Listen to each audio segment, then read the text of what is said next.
បាទសួស្តីអ្នកនរគ្នាហើយវីដេអូនេះយើងតាក់ទងមួយធ្វើម៉េចដើម្បីបង្កើន view នៅក្នុង YouTube របស់យើងណាហ្នឹងហើយថ្ងៃនេះខ្ញុំមាន3វិធីដើម្បីបង្កើនview នៅក្នុង YouTube វីដេអូរបស់យើង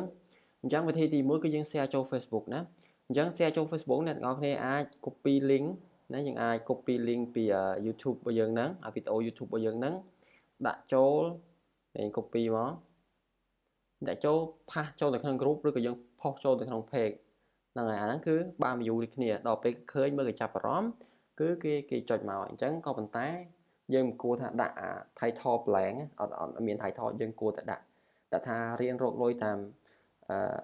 YouTube អញ្ចឹង free 100% អញ្ចឹងឧទាហរណ៍អានេះណាអញ្ចឹងគេឃើញគេចុចហើយណាគេចាប់អារម្មណ៍គេចុចហើយ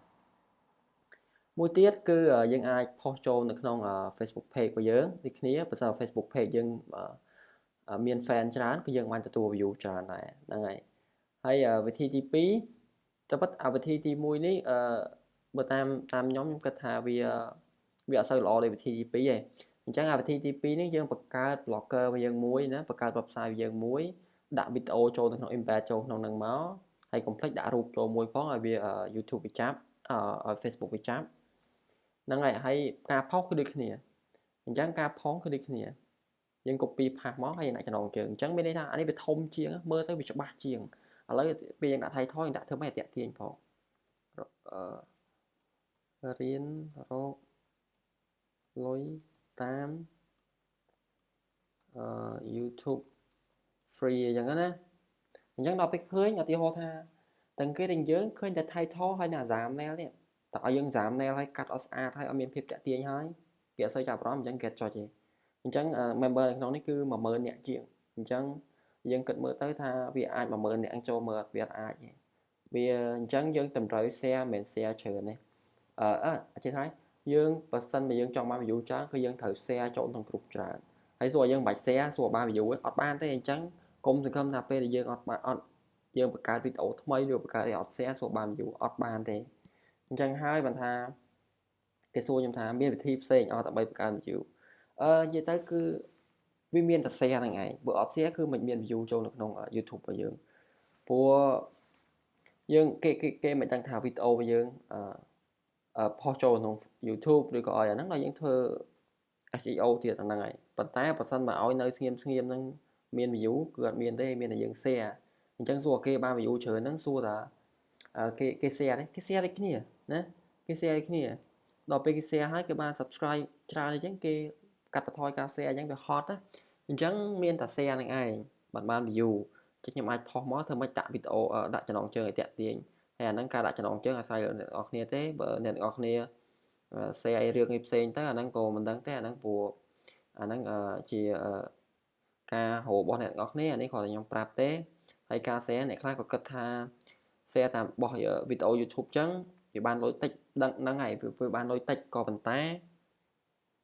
វាចង់និយាយថាវាបានយូរវែងអញ្ចឹងណាហ្នឹងហើយបើសិនបើអ្នកនរគ្នាជួនកាលគាត់ធ្វើ AdSense គាត់ធ្វើលើ website ដល់កាលណាគាត់ធ្វើលើ website គាត់មិនត្រូវ share និយាយទៅ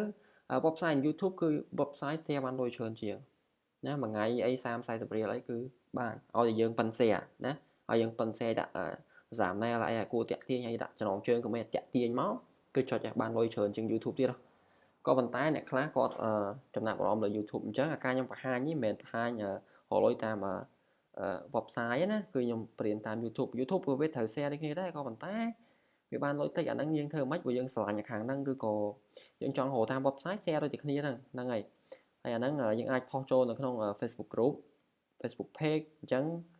ដូចគ្នាអាការផុសហ្នឹងអត់មានអីពិបាកទេណាគេក៏ចេះដែរហ្នឹងហើយយើងសរសេរគ្នាមកហើយយើងផុសមកហ្នឹងហើយអញ្ចឹងយើងអាចរក view បានពីអាហ្នឹងហើយមួយទៀតអ្នកទាំងអស់គ្នាបង្កើត website ចេះល្អខ្ញុំគិតថាវាល្អជាង copy link នេះវាប្រសើរជាងយើង copy អា link ហ្នឹងណា link វីដេអូយើងផុសចូលក្នុង group ហេតុអីព្រោះអាវិធីនេះគឺវាគេចង់ថាវាមើលទៅចាប់អារម្មណ៍យើងឃើញមើលរូបភាពឃើញតូចអត់ឃើញទេមើលទៅយើងកាគេមើលយល់ទេអត់ដឹងថា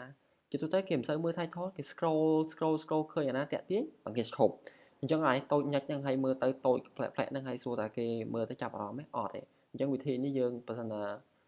យល់ល្អយើងបង្កើត blogger មួយសម្រាប់ឬក៏ blogger នេះអត់អស់លុយទេយើងអាចបង្កើត website មួយទៅឬក៏ blogger ហ្នឹងអត់អស់លុយទេ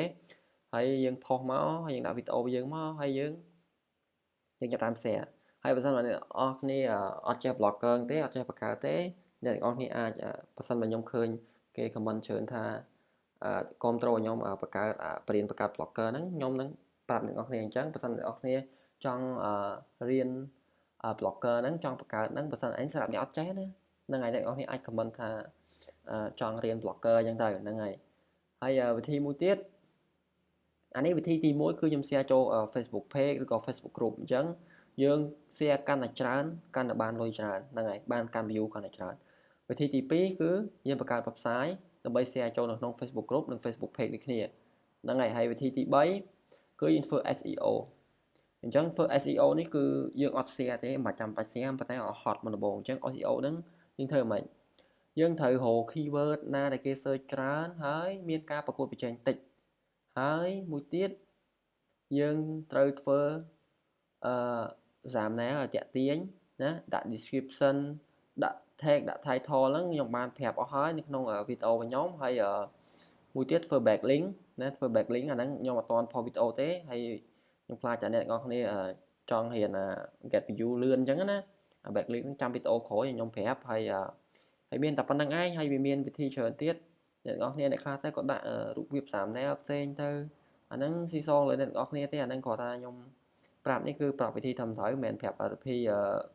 ធ្វើឲ្យគេឆាប់បិទ account ឆាប់អីហ្នឹងហើយព្រោះយើងរហូតដំបូងអានេះគឺខ្ញុំប្រាប់ពីវិធីមុនដំបូងហ្នឹងហើយខ្ញុំមានតែ3វិធីហ្នឹងហើយវាមានច្រើនទៀតសម្រាប់យើងអាច share ចូល Twitter ក៏បានអាច share ចូលនៅក្នុងអីក៏នៅក្នុង social network យើងក៏បានអញ្ចឹងវាមានច្រើនដើម្បី get view វាមានច្រើនណាហ្នឹងហើយអត់អីទេបើមិនមកឆ្ងល់ឬក៏ឆ្ងល់ត្រង់ចំណុចណាឬក៏សំណូមពរខ្ញុំបង្កើតវីដេអូផ្សេងៗអ្នកនរគ្នាជួយ comment នៅខាងក្រោមហ្នឹងហើយអត់អីទេក៏កុំភ្លេចជួយ subscribe channel របស់ខ្ញុំផងដើម្បីទទួលបានវីដេអូថ្មីៗរាល់ថ្ងៃហ្នឹងហើយអរគុណច្រើនបាយ